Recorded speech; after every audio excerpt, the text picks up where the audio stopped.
नमस्कार दोस्तों, स्वागत है आपका अपनी यूट्यूब चैनल स्टडी आउटलुक में। आज की क्लास में हम प्राचीन भारत का इतिहास पढ़ेंगे। पहला क्वेश्चन है, सिंधु सभ्यता में घोड़े की अस्थियों का अवशेष कहाँ मिला? ऑप्शन है सुतका गेंडोर, बनवाली, चन्हुद्रो, सुरकोटदा। तो सही आंसर है इसमें ऑप्शन डी, सुरकोटदा। सिंधु सभ्यता में घोड़े की अस्थियों का अवशेष सुरकोटदा में मिला। नेक्स्ट क्वेश्चन है, प्राचीनतम वेद कौन सा है?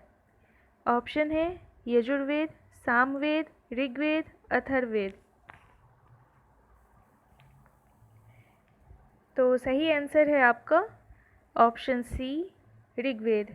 प्राचीनतम वेद ऋग्वेद है। अन्य 3 वेद यजुर्वेद, सामवेद और अथर्ववेद है, जिनमें कि ऋग्वेद में यज्ञ में देवताओं का आह्वान करने के लिए मंत्र दिए गए हैं। सनातन धर्म का आरंभिक स्रोत है और इसमें श्लोकों की संख्या 1028 है, जिसमें देवताओं की स्तुति की गई है। इसमें 10 मंडल हैं। ठीक है। नेक्स्ट क्वेश्चन है, निम्न में कौन सा उपवेद नहीं है? ऑप्शन है योगवेद, आयुर्वेद, धनुर्वेद, शस्त्रशास्त्र। तो सही आंसर है आपका ऑप्शन ए, योगवेद। उपवेद मुख्यतः 4 होते हैं: आयुर्वेद, गंधर्ववेद, शिल्पवेद और स्थापत्य या शस्त्र वेद। आयुर्वेद चिकित्सा से संबंधित है, गंधर्ववेद नृत्य संगीत से संबंधित है, शिल्पवेद भवन निर्माण से संबंधित है तथा शस्त्र वेद युद्ध की शैलियों से संबंधित है। नेक्स्ट क्वेश्चन है, वेदों के गद्य प्रकरण क्या कहलाते हैं? ऑप्शन है संहिता, ब्राह्मण, आरण्यक, उपनिषद। तो सही आंसर है आपका ऑप्शन बी, ब्राह्मण। वेदों का गद्य प्रकरण ब्राह्मण कहलाता है। नेक्स्ट क्वेश्चन है, रामायण में मांडवी किसकी पत्नी थी? ऑप्शन है शत्रुघ्न, लक्ष्मण, भरत, सुग्रीव। तो सही आंसर है इसमें आपका भरत। नेक्स्ट क्वेश्चन है, पंचगव्य में निम्नलिखित में से क्या सम्मिलित नहीं किया जाता? ऑप्शन है गाय का गोबर, गाय का घी, तुलसी, गाय का दूध।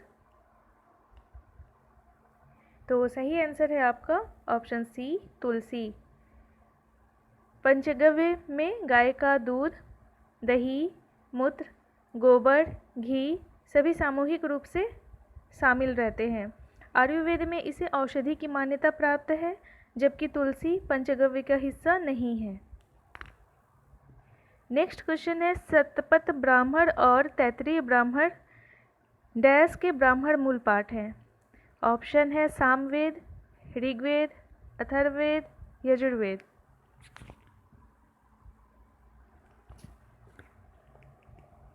तो सही आंसर है आपका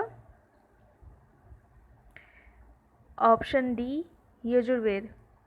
शतपथ ब्राह्मण और तैत्तिरीय ब्राह्मण यजुर्वेद के ब्राह्मण मूल पाठ हैं और इनके रचयिता वाजसनेय याज्ञवल्क्य माने जाते हैं।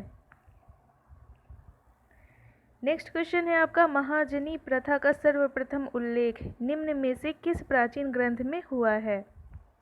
ऑप्शन है शतपथ ब्राह्मण, रामायण, उपनिषद, महाभारत। तो सही आंसर है आपका ऑप्शन ए, शतपथ ब्राह्मण। महाजनी प्रथा का सर्वप्रथम उल्लेख शतपथ ब्राह्मण ग्रंथ में हुआ है। इसमें सूदखोर को कुशीदीन कहा गया है। नेक्स्ट क्वेश्चन है, भारत में स्थित किस शहर को विश्व का सबसे पुराना शहर माना जाता है? ऑप्शन है वाराणसी, सारनाथ, दिल्ली, आगरा। तो सही आंसर है आपका ऑप्शन ए, वाराणसी। हिंदू पौराणिक कथा के अनुसार वाराणसी 5000 वर्ष पुराना शहर है। बुद्ध काल में वाराणसी काशी राज्य की राजधानी थी। नेक्स्ट क्वेश्चन है, बुद्ध को परिनिर्वाण कहाँ प्राप्त हुआ था? ऑप्शन है राजगृह, सारनाथ, कुशीनगर, बोधगया। तो सही आंसर है आपका ऑप्शन सी, कुशीनगर। महात्मा बुद्ध को कुशीनगर में 483 ईसा पूर्व में परिनिर्वाण प्राप्त हुआ था। ठीक है, बोध गया में महात्मा बुद्ध को ज्ञान की प्राप्ति हुई थी। और ऋषिपतन जो कि सारनाथ में है, वहाँ पर उन्होंने अपना प्रथम उपदेश दिया था, जिसे धर्म चक्र प्रवर्तन की संज्ञा दी गई थी। नेक्स्ट क्वेश्चन है, निम्न में कौन सा बौद्ध पवित्र स्थल निरंजना नदी पर स्थित है था? ऑप्शन है लुम्बिनी, ऋषिपतन, कुशीनगर, बोध गया। तो सही आंसर है आपका ऑप्शन डी, बोध गया। प्रसिद्ध बौद्ध स्थल बोध गया निरंजना नदी के किनारे स्थित है। बोध गया में ही गौतम बुद्ध को ज्ञान की प्राप्ति हुई थी। ठीक है, और वर्ष 2002 में यूनेस्को द्वारा इस शहर को विश्व विरासत स्थल में घोषित किया गया। नेक्स्ट क्वेश्चन है, नागार्जुन कौन थे? ऑप्शन है एक बौद्ध दार्शनिक, एक वैदिक ऋषि, एक जैन भिक्षु, एक यूनानी शासक।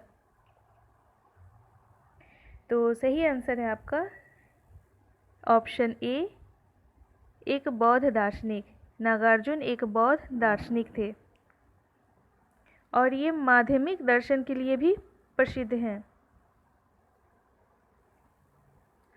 नेक्स्ट क्वेश्चन है, मनुष्य जीवन का सर्वोत्तम ध्येय है कैवल्य, जिसका अर्थ है, ऑप्शन है दूसरों को शिक्षा देना, दूसरों की सेवा करना और इच्छाओं पर विजय प्राप्त करना, दूसरों का अनुसरण करना।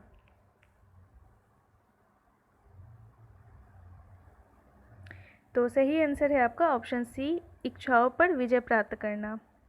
मनुष्य जीवन का सर्वोत्तम ध्येय कैवल्य, जिसका अर्थ होता है इच्छाओं पर विजय प्राप्त करना। ठीक है, क्योंकि इच्छाओं पर विजय प्राप्त के बिना मोक्ष संभव नहीं है। नेक्स्ट क्वेश्चन है, पहले जैन तीर्थकर कौन थे? ऑप्शन है पार्श्वनाथ, महावीर स्वामी, पद्मनाथ, ऋषभदेव या आदिनाथ। तो सही आंसर है आपका ऑप्शन डी, ऋषभदेव या आदिनाथ। ठीक है, जैन परंपरा के अनुसार जैन धर्म के 24 तीर्थंकर हैं और जैन धर्म के मूल संस्थापक प्रथम तीर्थंकर ऋषभदेव या आदिनाथ ही माने जाते हैं। ठीक है, नेक्स्ट क्वेश्चन है, अशोक के साम्राज्याधीन नहीं था। ऑप्शन है कामरूप, गुर्जर, कश्मीर, कर्नाटक।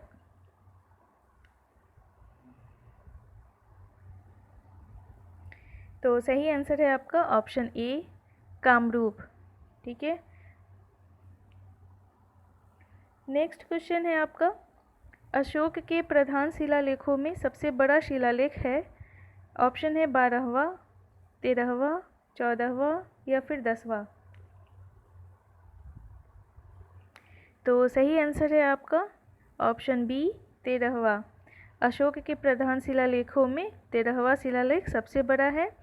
इसमें अशोक के कलिंग विजय का वर्णन दिया गया है तथा इसकी तुलना में धम्म विजय को अधिक महत्वपूर्ण बताया गया है। नेक्स्ट क्वेश्चन है, विशाख दत्त द्वारा लिखित मुद्रा राक्षस कौन सी भाषा में लिखा गया? ऑप्शन है तमिल, हिंदी, संस्कृत या फिर पाली। तो सही आंसर है आपका ऑप्शन सी, संस्कृत। विशाख दत्त द्वारा रचित मुद्रा राक्षस संस्कृत भाषा में लिखा गया था। नेक्स्ट क्वेश्चन है, निम्न में मौर्य कला का सर्वोत्तम प्रतिमा कौन है? ऑप्शन है स्तूप, स्तंभ, शैल या बरादरी। तो सही आंसर है आपका इसमें ऑप्शन बी, स्तंभ। मौर्य कला का सर्वोत्तम प्रतिमान स्तंभों को माना जाता है, जिनमें अशोक द्वारा धम्म के प्रचार हेतु स्थापित कराए गए एकात्मक स्तंभ विशेष रूप से उल्लेखनीय हैं और अशोक के एकात्मक स्तंभों का सर्वोत्कृष्ट नमूना सारनाथ का सिंह स्तंभ शीर्ष है। नेक्स्ट क्वेश्चन है, अशोक के कौन से शिलालेख में ब्राह्मी लिपि का प्रयोग नहीं किया गया था? ऑप्शन है सारनाथ, धौली, शाहबाजगढ़ी, या फिर इनमें से कोई नहीं। तो सही आंसर है आपका ऑप्शन सी, शाहबाजगढ़ी। ठीक है, नेक्स्ट क्वेश्चन है, अशोक के आक्रमण के दौरान कलिंग, ये पूर्वी प्रांत की राजधानी कौन सी थी? ऑप्शन है तोशाली, तक्षशिला, उज्जैन या फिर पाटलिपुत्र। तो सही आंसर है आपका ऑप्शन ए, तोशाली। अशोक के आक्रमण के दौरान कलिंग की राजधानी तोशाली थी। तो आज के क्लास में हमने प्राचीन भारत के इतिहास से संबंधित क्वेश्चन पढ़े। हम आपके लिए आगे और भी ऐसे वीडियो बनाते रहें, इसके लिए हमारे चैनल को सब्सक्राइब, लाइक और शेयर करना ना भूलें।